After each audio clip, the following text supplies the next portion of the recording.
नमस्कार, आप सभी का स्वागत है डी के शेरिया वाइब्स में।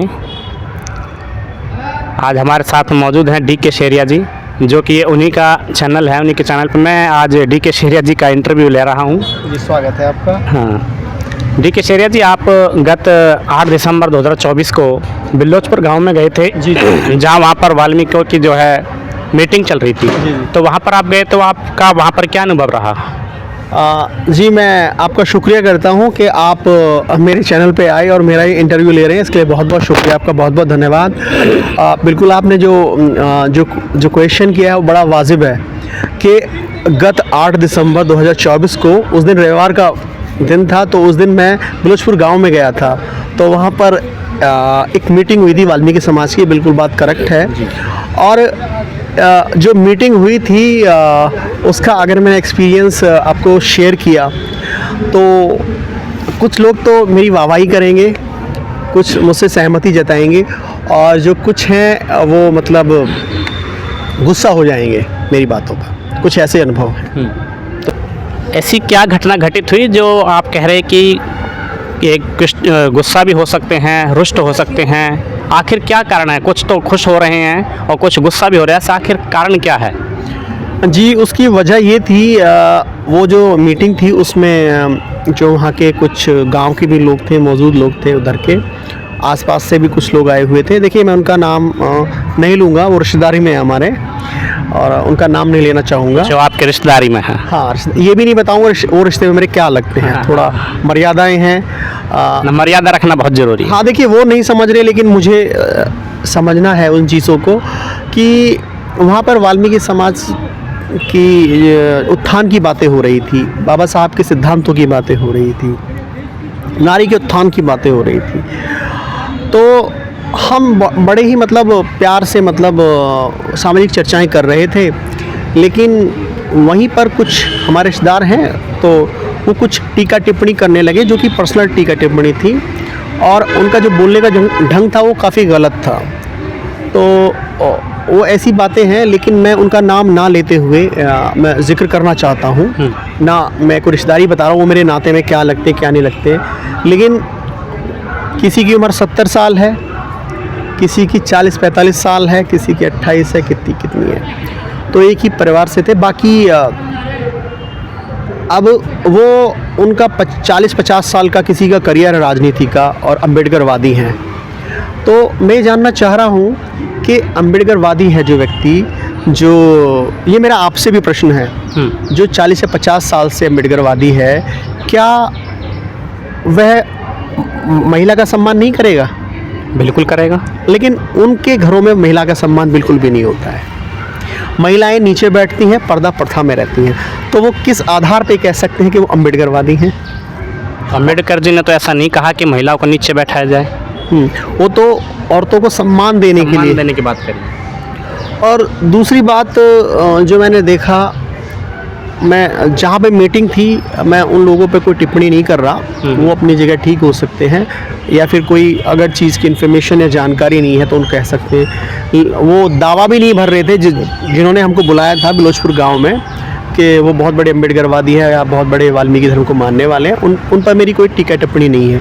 लेकिन जो कुछ लोग वहाँ पर चौधर जमा रहे थे, जो हमारे रिश्तेदार लगते हैं, मैं उस गाँव का नाम भी नहीं बता रहा हूँ आपको, ठीक है, तो आसपास के गांव के थे। तो वो कोई 50 साल से है, कोई 70 साल से है, कोई 20 साल से है, लेकिन उनके घरों में अभी भी महिलाएं नीचे बैठती हैं। तो उन्होंने अपने घर से एक भी महिला को भी नहीं लाए थे। तो मीटिंग आप समझिए कैसी है। तो उन्होंने ठीक से जो है अम्बेडकर जी को नहीं पढ़ा।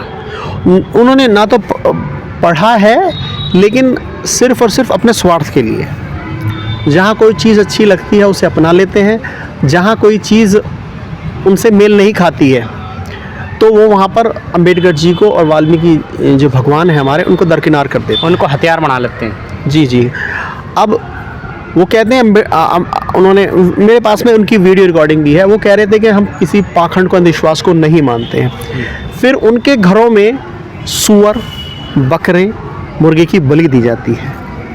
तो वो किस तरह से वाल्मीकि हुए, किस तरह से अम्बेडकरवादी हुए, तो वो खुद इसका जवाब देंगे। बहुत सारी लिस्ट है, बहुत बड़ी लिस्ट है। अगर मैं अगर आऊँ तो हज़ारों बातें कह सकता हूँ, और जिनसे कि उनका मान सम्मान तो क्या, उनका जहन भी कपकपा उठेगा। आखिर ऐसी क्या बातें हैं जो आप कह रहे हो कि इसके कहने से जो है इसका जहन भी कपकपा उठेगा? आगे कर सकते हो आप से? वो दम्भ भरते हैं, वो क्लेम करते हैं कि वो बहुत बड़े सामाजिक नेता हैं और राजनीति के बहुत बड़े विद्वान हैं, और अपने आप को कहते हैं कि हमने समाज सेवा की है। तो मेरा उनसे ये पूछना है कि अभी तक उन्होंने कितने घरों को पाखंड से अलग किया है, उनके पाखंड को दूर किया है या पाखंड से मुक्त किया है? क्योंकि जो वो खुद पाखंड में, अंधविश्वास में है, तो वो दूसरों को कैसे पाखंड से, अंधविश्वास से अलग कर सकते हैं? और सेकंड बात ये आती है कि उनके घर में भूत विद्याएं भी होती हैं, भगत खेलना, ये चीज़ें, और मूर्ति पूजा भी वो करते हैं। तो वो किस प्रकार के अम्बेडकरवादी हैं, आप खुद बताइए। क्योंकि भगवान वाल्मीकि ने जब रामायण लिखी थी तो सबसे पहला श्लोक ही उनका जीव हत्या के विरुद्ध में था, एक दया का। तो जो आदमी छुरी चला रहा है, सूअर को मार रहा है, बकरे का मीट मांस खा रहा है, भगवान के नाम पे जो हत्याएं कर रहा है, जीव हत्या कर रहा है, उसमें दया कहाँ से हो सकती है? वो कैसे अपने आप को वाल्मीकि कह सकता है, कैसे अपने आप को अम्बेडकरवादी कह सकता है? तो ये चीज़ें हैं। तो अभी आपने कहा कि जो बाबा साहब को मानते हैं और उनके घर में जो पाखंड चल रहा है और सूअर भी जो इस तरीके पालन हो रहा है, उसका बकरा वकरा जो भी चढ़ाते इस तरीके से करते हैं, तो आखिर वाल्मीकि समाज जो है कहता क्या, उसका जो धर्म है वो क्या कहता है? ये आपका क्वेश्चन बड़ा वाजिब है और इसका आंसर मैं देना चाहूँगा कि वाल्मीकि धर्म जो है, अगर कोई भगवान वाल्मीकि को पढ़े और जाने तो वो समझ पाएगा आखिर उनके क्या सिद्धांत हैं। कुछ मैं आपको बेसिक सिद्धांत बताने की कोशिश करता हूँ। अगर बताने में, प्रकट करने में अगर कोई त्रुटि हो जाए, उसके लिए क्षमा प्रार्थी हूँ। देखिए, सबसे पहले तो जीव हत्या नहीं होनी चाहिए, पहली बात। दूसरा, हमें ध्यान योग का सहारा लेना चाहिए, ठीक है, और हमको अपने आत्म तत्व को जानने का प्रयास करना चाहिए। तो कितने वाल्मीकि हैं जो ऐसा कर रहे हैं? अब दादा बाबाओं के नाम का हुक्का लगाया जा रहा है। कहाँ है आप सोचिए, कहाँ पर हैं हम? कभी मादरपुर वाली, कभी खाको, कभी कहीं पे हम लोग आ रहे हैं, जा रहे हैं। तो ये कहाँ का वाल्मीकि धर्म है? तो जो वाल्मीकि है वो शाकाहारी होना चाहिए, नशा का सेवन ना करे, ये सिद्धांत होने चाहिए। लेकिन अब तथाकथित जो वाल्मीकि समाज के लोग हैं, आप उनको देखते हैं कि उनमें उनके जो देवता वगैरह हैं, वो ही शराब पीते हैं। तो बिल्कुल अपोजिट काम हो रहा है सारा, और पुरुषार्थ ही दैव है। कहने का अर्थ ये है कि जो परिश्रम है, जो मेहनत है, वही दैविक शक्ति है। कहने का अर्थ ये है, उसी से आप सब चीज़ें प्राप्त कर सकते हैं। बिल्कुल सही समझाया आपने कि जो हमारा जो दैविक शक्ति है, जो हमारी जो दिव्य शक्ति है, वो हमारी मेहनत है, हमारा परिश्रम है। यदि हम परिश्रम करें तो हमारी वही दैविक शक्ति जागृत हो जाती है, वही चलती है।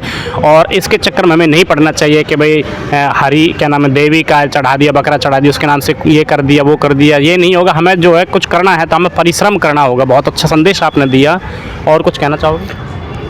बहुत सारी ऐसी बातें हैं। अगर मैं कहूँ कि क्या ससुर का मतलब बनता है कि अपनी जो बेटे की जो वाइफ है, उसको पुत्रवधू को वो मारे, पीटे या उससे गाली गलौज करे, या कि क्या एक अम्बेडकरवादी व्यक्ति की ड्यूटी बनती है वो अपनी भाभी को पीटे या अपनी माँ को पीटे? भाभी भी माँ के समान ही होती है। हाँ, गलत बात। चाची को पीटे, तो वो ऐसे अम्बेडकरवादी हैं। और बिना गाली गलौज के तो उसके घर में सवेरा नहीं होता है। तो इस प्रकार के अम्बेडकरवादी हैं वो। यानी गाली गलौज को जो है एक भाषा बना रखी है। हाँ, बड़ा आनंद है। और रही बात ये, सबसे बड़ी बात ये कि दहेज लेने और देने को प्रोत्साहित करते हैं। मैं उनका नाम भी जाहिर करूँगा, क्योंकि देखिए, मेरा काम पत्रकारिता का है और ये मेरा धर्म है, और जो भी सही चीज़ है वो समाज तक पहुंच सके, मेरा पूरा प्रयास रहता है। अब अगर मैंने कहा उनको, अगर आपको कोई बातचीत करनी है, किसी सामाजिक टॉपिक पे करनी है, तो आप आइए, विनम्रता से बातचीत कीजिए, अपने तर्क विवेक जो भी आपके पास में सबूत है लेके आइए, अगर करना है तो। पहली बात तो वो वार्तालाप कर नहीं पाते, और फिर एक नहीं, जो समस्त वो घर है, आक्रोशित हो उठते हैं, गुस्सा हो उठते हैं, और जो कहते हैं ना कि एक शिष्टाचार की जो एक लाइन है उसे क्रॉस कर जाते हैं। अब अगर आप उम्र में बड़े हैं तो उम्र में बड़े हैं तो खाली आप लगा लीजिए, अगर आप उम्र में बड़े हो गए, आपके बाल सफ़ेद हो गए, तो ये ड्यूटी बनती है आप आपका सम्मान करें। लेकिन जो बड़ा है उम्र में, उसकी भी ये ड्यूटी बनती है कि अपने छोटे से प्रेम से बात करें, और जो छोटे हैं उनका भी ये ड्यूटी बनती है कि वो बड़ों का सम्मान करें। तो द्विपक्षीय चीज़ें हैं, ये एक पक्षीय नहीं है। और एक बात और मैं कहना चाहूँगा कि उनके जो बच्चे शिक्षित हैं, और उन्हें ना तो मामा से किस तरह से बात करनी है वो तहजीब नहीं, चाचा से किस तरह से बात करनी है उसकी तहजीब नहीं है। तो अगर आप शिष्टाचार ही नहीं रखते हैं तो आप कैसे अम्बेडकरवादी हुए? कैसे आप बोल सकते हैं हम बौद्धिस्ट हैं? कैसे बोल सकते हैं वाल्मीकि धर्म को मानते हैं? सबसे पहले शिष्टाचार सर्वोपरि है, शिष्टाचार हमारे अंदर होना चाहिए। यदि आपके अंदर शिष्टाचार नहीं है तो आप नाम मात्र के मतलब अम्बेडकरवादी हैं। कहते हैं कि ज्ञानी से ज्ञानी भिड़े करे ज्ञान की बात, मूर्ख से मूर्ख लड़े क्या घुसा के लात। जी जी। अब ये बताइए, सबसे पहले तो मैंने उनको इनवाइट नहीं किया था। हाँ। कि भाई आइए। अब जनरली अगर हम वहाँ शूट कर रहे थे तो मैंने उनसे कहा था कि अगर कोई भी व्यक्ति आके अगर अपने विचार रखना चाहता है तो वो रख सकता है। अब किसी को इंसिस्ट नहीं किया था या ज़ोर ज़बरदस्ती नहीं की थी। और अगर आप आ भी जाते हैं, कोई अगर डिबेट कर रहे हैं या चर्चा कर रहे हैं, डिस्कशन कर रहे हैं, तो एक संयम होना चाहिए, एक विनम्रता होनी चाहिए। अगर आप अपनी बात रखते हैं तो दूसरी की बात सुनने का भी आप में दम होना चाहिए। अगर आप में ये अनुशासन नहीं है तो आपको उस वार्तालाप में, डिस्कशन में आपको शामिल ही नहीं होना चाहिए। नहीं होना चाहिए। और अगर आप ऐसा नहीं कर सकते हैं तो देखिए अलग रहें। और रही बात उस अगर घर की मैं बात करूं, मुर्गा, मच्छी, खाना पीना, दारू, भांग, धतूरा, हर चीज़ चलती है। तो मैं इतना ही पूछना चाहूँगा कि ज़्यादा उनकी मैं नहीं उतारना चाहता उनकी परतें, तो बस इतना ही है। बहुत वहाँ पर एक्सपीरियंस बहुत बैड रहा, बहुत बुरा एक्सपीरियंस रहा। तो मेरा उनसे सिर्फ इतना ही कहना है कि आगे मैं आऊँ। देखिए, आप अपना काम कीजिए, मुझे अपना काम करने दीजिए। अगर आपने मेरा रास्ता रोका तो ठीक नहीं होगा। बहुत बहुत धन्यवाद डी के शेरिया जी, आपने कीमती समय निकाला, हमने कीमती समय दिया, उसके लिए धन्यवाद। और फिर भी जाते जाते एक सवाल फिर भी पूछना चाहेंगे आपसे। आखिर बाबा साहब भीमराव अम्बेडकर जी क्या कहते हैं? बस ये सवाल। बाबा साहब ने हमेशा समानता की बातें की हैं, सिद्धांतों की बातें की हैं, मानवता की बातें की हैं। अगर जिस इंसान में मानवता नहीं है, जो उस परिवार के लिए कह रहा हूँ, जो स्त्री पुरुष में मतलब जो भेदभाव रखते हैं, बहुओं में जो भेदभाव रखते हैं, बहुओं को जो पैर की जूती समझते हैं, तो वो क्या अम्बेडकरवादी होंगे? ठीक है। और दूसरा, जो जातिवाद को लेकर चलते हैं वो भी नहीं हो सकते हैं, क्योंकि चीज़ों को समझना बहुत ज़रूरी है। तभी हमारे इस समाज में एकता आएगी, अखंडता आएगी, तभी सद्भावना फैलेगी। तो ये चीज़ें ध्यान में रखनी बहुत ज़रूरी है। जो व्यक्ति अम्बेडकरवादी है उसे मानवतावादी होना ही पड़ेगा। जो जातिवादी है वो कभी भी अम्बेडकरवादी नहीं हो सकता है। तो मैं धन्यवाद करना चाहूँगा और शब्दों को विराम देना चाहूँगा। बहुत बहुत धन्यवाद, आपने बहुत अच्छा कहा। अगर हम बाबा साहब भीमराव जी को पढ़ते हैं तो हमें उनकी बातों पे चलना होगा, उनके पद चिन्हों पे चलना होगा, तभी हम उनका सम्मान कर सकते हैं। अगर हम सम्मान करते तो उनके पद चिन्हों पे चलना होगा। जब पिता ने हमारे कोई बात दी है, कोई काम दिया, कोई ज्ञान दिया, उस नॉलेज पर अगर आप नहीं चल रहे हैं, उनको आगे हम नहीं रख पा रहे हैं, तो वहाँ पर उनके दो सम्मान नहीं हो पा रहा है। कई बार हम क्या समझते हैं, सम्मान केवल के पैर छू लिए, नमस्ते कर लिया, आरती धोख लगा दी, केवल उसी को सम्मान समझते हैं। लेकिन कहीं एक सवाल आती है कि आप पिता को मानते, पिता की मानते हैं? किसी प्रश्न कर लिया कि आप पिता को मानते, बाबा साहब को मानते, बाबा साहब की मानते, तो भाई बाबा साहब को मानते अच्छी बात, लेकिन बाबा साहब की भी मानते हैं, सबसे बड़ी बात है। पिता को मानते हैं, पिता की मानते हैं। भाई मैं पिता को मानता, पिता की मानता हूँ, आप पिता को मानते, पिता की मानता हूँ, आज्ञा का पालन करता हूँ। पिता को तो आप मानते, किसी ने कहा मैं पिता को मानता हूँ, ठीक है, आप ठीक है मानते हो, पिता को मानते, अच्छी बात है। पिता ने कहा अब पानी दे दो, नहीं ला रहा, क्यों? आप तो कहते मैं पिता को मानता हूँ। भाई मैं पिता को मानता हूँ लेकिन पिता की नहीं मानता। तो वही चीज़, वही हालत आज हमारे अम्बेडकर वादियों की है। जी जी जी। और अब मैंने जैसा उस घटना का जिक्र किया आपको, हाँ, तो हाँ। ये बहुत बड़ी बात है। आप औरत को घूंघट में रख रहे हैं, उनको नीचे बैठवा रहे हैं, तो कहाँ समानता रही?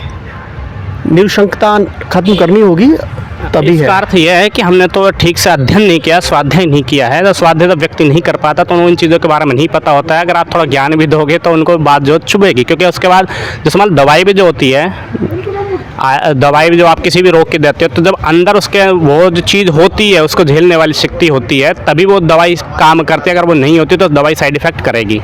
मान लो किसी कैंसर है, कैंसर कोई लक्षण होते हैं, रोग है, बुखार है, दर्द है, जोड़ों का दर्द, अर्थराइटिस है, उससे संबंधित कुछ उसके अंदर होता है। वही जब दवाई जब बाहर से लेते हैं तो दोनों का जब मिलन होता है, तब जाकर के वो रोग समाप्त होता है। यदि आंतरिक रूप से वो चीज़ नहीं है और बाहर से अगर हम दे रहे हैं, तो रोग कभी जीवन में समाप्त हो ही नहीं सकता। देखिए ये मैं माफ़ी चाहूँगा, वीडियो आपका लंबा हो जाएगा। जी, जी। क्योंकि बहुत सारे ऐसे मैं देखा है कि मतलब अम्बेडकरवादी को जिस घटना का मैंने जिक्र किया, वो 50 साल से अम्बेडकरवादी हैं।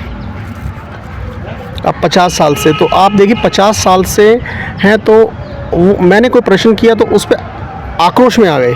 है तो वो वाली बात होगी ना, बड़ा हुआ तो क्या हुआ, जैसे पेड़ खजूर, और फल लागे पंछी को छाया नहीं, फल लागे अति दूर। जी जी जी, बिल्कुल। तो यही बात है। तो धन्यवाद। बहुत बहुत धन्यवाद आपका, शुक्रिया। कीमती समय देने के लिए। आप सभी दर्शकों का भी बहुत बहुत धन्यवाद। DK area vibes, Sarvesh Shastri.